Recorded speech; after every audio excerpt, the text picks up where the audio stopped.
Good morning बच्चों। Macro economics की unit number 2 मुद्रा और बैंकिंग के नोट्स मेरे पास है। इनको मैं जल्दी जल्दी थोड़ा सा आपको हेल्प करूंगा समझाने की। यूनिट नंबर 2 सीबीएसई बोर्ड में 6 नंबर के लिए पूछी जाती है। जैसा इसके नाम से दिख रहा है, इसके 2 भाग है, पहला मुद्रा, दूसरा बैंकिंग। पहले मुद्रा के बारे में बात करते हैं। वैसे मुद्रा में से सीबीएसई ने काफ़ी कुछ डिलीट कर दिया है, थोड़ा बहुत बचा है, उसके बारे में थोड़ा डिस्कशन करते हैं। बच्चों, जब मुद्रा नहीं थी तो लोग वस्तु के बदले वस्तु का आदान प्रदान करते थे और इस प्रणाली को वस्तु विनिमय प्रणाली कहते हैं।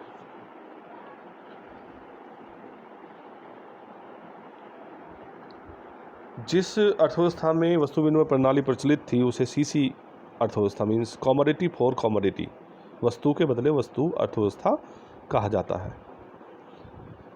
बच्चों, सीसी इकोनॉमी की या वस्तु विनिमय प्रणाली की कुछ कमियां थी, समस्याएं थी या कठिनाइयां थी, जिसमें पहली समस्या है डबल संयोग का अभाव या दोहरे संयोग का अभाव। दोहरा संयोग क्या होता है? दोहरे संयोग से अभिप्राय ऐसे संयोग से है जिसमें एक व्यक्ति अपनी वस्तु देना चाहता हो और दूसरे की वस्तु लेना चाहता हो। उदाहरण के लिए, मान लीजिए मेरे पास गेहूं है, मैं अपने गेहूं के बदले में जूते लेना चाहता हूं और जूते वाला अपने जूते के बदले में गेहूं लेना चाहता है, तो यहाँ पर दोहरा संयोग बन गया। ये बहुत बड़ी समस्या थी वस्तु विनिमय प्रणाली की, क्योंकि हमारे दैनिक जीवन में हमें केवल एक वस्तु नहीं चाहिए। हम उत्पादक तो एक या 2 वस्तु के हुआ करते हैं, लेकिन हमें ज़रूरत होती है कई वस्तुओं की। तो हमें वस्तु विनिमय प्रणाली में ऐसे बहुत सारे व्यक्तियों को ढूंढना होता था जो हमारी वस्तु लेना चाहते हो और अपनी वस्तु देना चाहते हो। तो ये एक बहुत बड़ी समस्या थी। दूसरी समस्या मूल्य के एक सामान्य माप का अभाव। इसका मतलब बच्चों है कि आज हमारे पास मुद्रा है, हमारी मुद्रा का नाम रुपया है। जब भी हम कुछ वस्तु खरीदते हैं या बेचते हैं तो उसका मूल्य, हमारी वस्तु का जो मूल्य है वो रुपए के रूप में स्पष्ट किया जाता है। मान लीजिए मेरे पास गाय है, मेरी गाय की कीमत कितनी है? 10,000 रुपये। 1000 रुपये तो रुपए के रूप में। कुर्सी की कीमत क्या है वो भी हम रुपए में बताएंगे। कोई भी वस्तु है उसको हम रुपए के रूप में मापते हैं, तो ये एक सामान्य माप हो गया। लेकिन वस्तु विनिमय प्रणाली में ये एक समस्या थी कि किसी भी वस्तु के मूल्य को मापने के लिए अन्य उपलब्ध वस्तु के रूप में उसकी मूल्य मापा जाता था। बहुत बड़ी समस्या थी। तीसरी जो कठिनाई या समस्या वस्तु विनिमय प्रणाली की है वो है विभाजन की कमी। बच्चों, कुछ वस्तुएं नाशवान होती है जिनका विभाजन नहीं किया जा सकता है, और यदि हम उनका विभाजन करते हैं तो वो उपयोगी नहीं रह जाती है। मान लीजिए मेरे पास गाय है और मेरी गाय की कीमत 20 किलो गेहूं है, लेकिन सामने वाले के पास केवल 10 किलो गेहूं है और वो कहता है कि आप ऐसा कीजिए, 10 किलो गेहूं में अपनी आधी गाय दे दीजिए। तो ये तो बहुत मुश्किल है।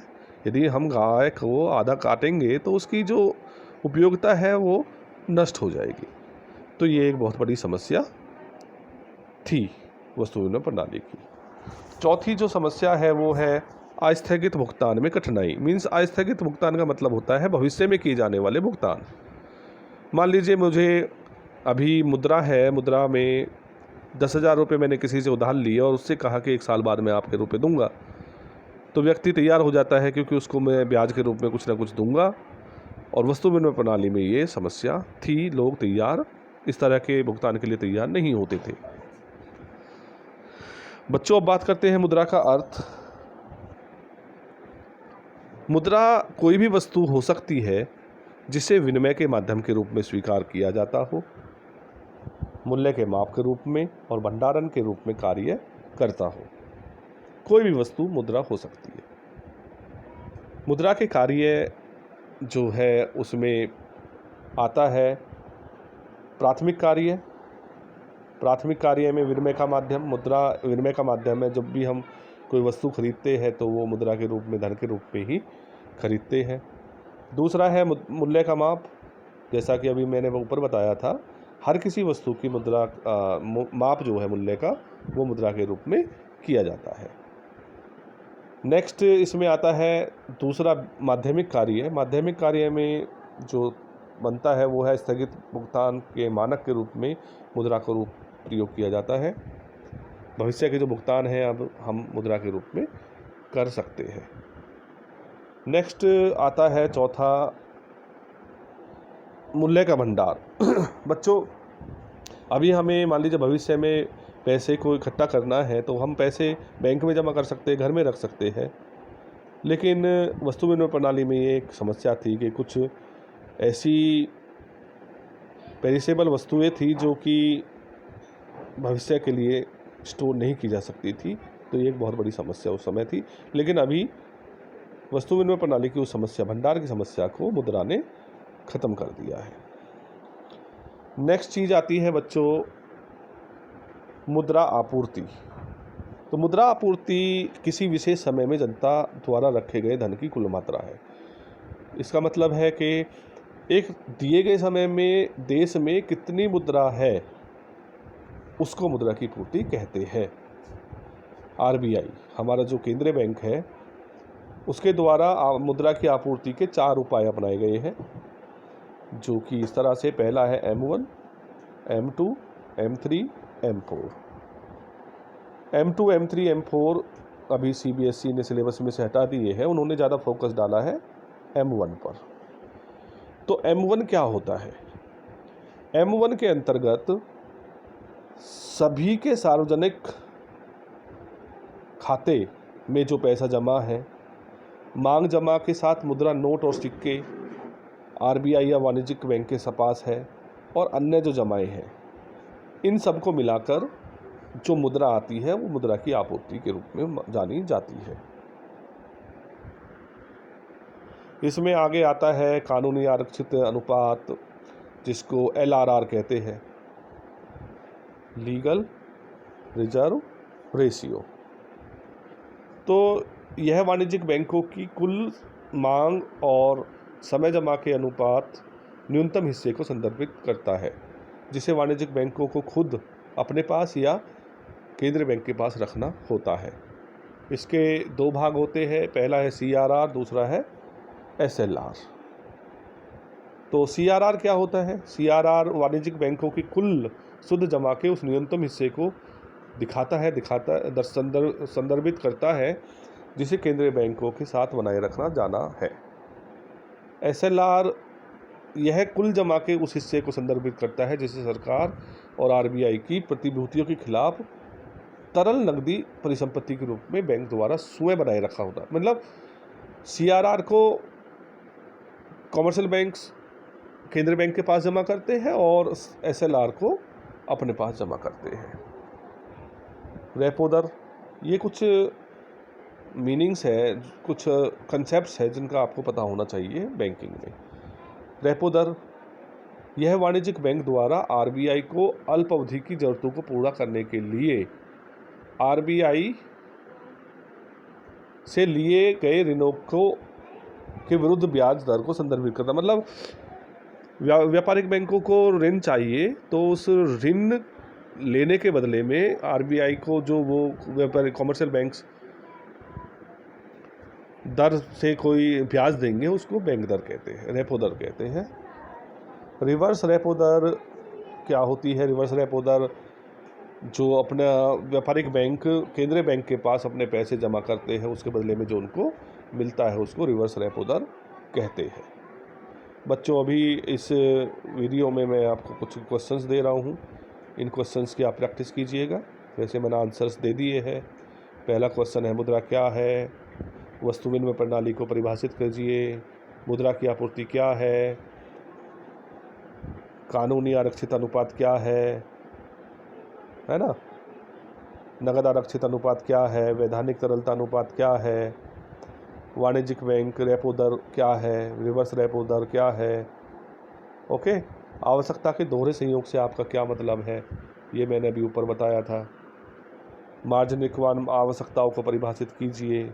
नैतिक उत्पीड़न, इनके सारे जो मीनिंग मैंने एक नंबर के क्वेश्चन दिए हैं, ये ऐसे क्वेश्चंस हैं जो अब तक बोर्ड द्वारा एक एक नंबर में पूछे गए हैं और पूछे जा सकते हैं। तो इन क्वेश्चंस की आप धीरे धीरे प्रैक्टिस कीजिए, इनको पढ़िए, समझने की प्रयास कीजिए। इसके बाद अभी दूसरा सेक्शन जो होता है वो लघु शॉर्ट आंसर क्वेश्चंस होते हैं, 3-4 मार्क्स में आते हैं। इसमें भी मैंने कुछ क्वेश्चंस दिए हैं, तो इनके बारे में आप थोड़ा सा पढ़ लीजिएगा। ये प्रैक्टिस करने की ज़रूरत है, जितना प्रैक्टिस आप घर पर करेंगे उतना बहुत अच्छा होगा। एक बहुत ही इम्पोर्टेंट क्वेश्चन जो बनता है इस यूनिट में वो है आरबीआई के क्रेडिट नियंत्रण के मात्रात्मक और गुणात्मक उपकरण। तो बच्चे ये बहुत अच्छे से इसका आंसर दिया हुआ है। मात्रात्मक उपकरण क्या है, उनको किस तरह से प्रयोग किया जाता है, ठीक है।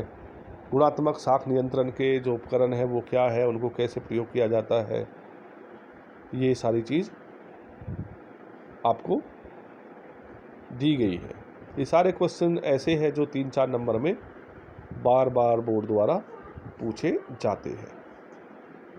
इसमें सबसे जो इम्पोर्टेंट क्वेश्चन आजकल बना है वो है ये वाला क्वेश्चन, वाणिज्यिक बैंकों द्वारा ऋण निर्माण प्रक्रिया की व्याख्या करें, मतलब क्रेडिट क्रिएशन। देखिए बच्चों, आरबीआई केंद्रीय बैंक क्रेडिट कंट्रोलर होता है, जो वित्त है उसको नियंत्रित करता है, और व्यापारिक बैंक कमर्शियल बैंक्स ऋण का निर्माण करते, क्रेडिट का क्रिएशन करते हैं।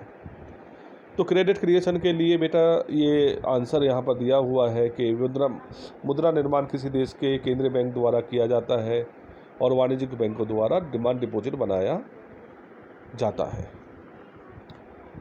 जो वाणिज्यिक बैंक है, कमर्शियल बैंक है, उनके द्वारा जो क्रेडिट क्रिएशन होता है, ऋण का निर्माण होता है, वो 2 कारकों पर निर्भर करता है। पहला है प्राथमिक जमा राशि, दूसरा है LRR, लीगल रिजर्व रेशो, जो ऊपर अभी हमने डिस्कस किया था। तो इन दोनों पर हम देखते हैं और इसकी कुछ अनिवार्य चीज़ें होती है जो कमर्शियल बैंक्स को करना होता है। यहाँ पर हमारा जो आंसर शुरू होता है, वाणिज्यिक बैंकों द्वारा ऋण निर्माण के कार्य के चरण। पहला क्या है, यह माना जाता है कि एक विश्व बैंक जो है, बैंक के में प्राथमिक जमा 10,000 रुपये है। सभी बैंक एक इकाई के रूप में काम करते हैं और न्यूनतम आरक्षित आवश्यकता LRR, लीगल रिजर्व रेशियो 20% रखा गया है।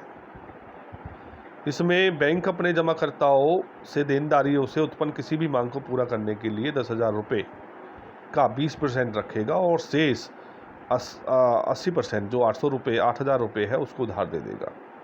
उधारकर्ता इस पैसे का वो उपयोग करेगा और पैसा बैंकिंग प्रणाली में आ जाएगा। मान लीजिए मैंने 8,000 रुपये का लोन लिया, लोन लेने के लिए मैंने वो कहीं का खर्च किया, और खर्च करने के बाद क्योंकि पूरी बैंकिंग व्यवस्था एक है, एक इकाई है, वो पैसा वापस 8,000 रुपये बैंकिंग में आ गया।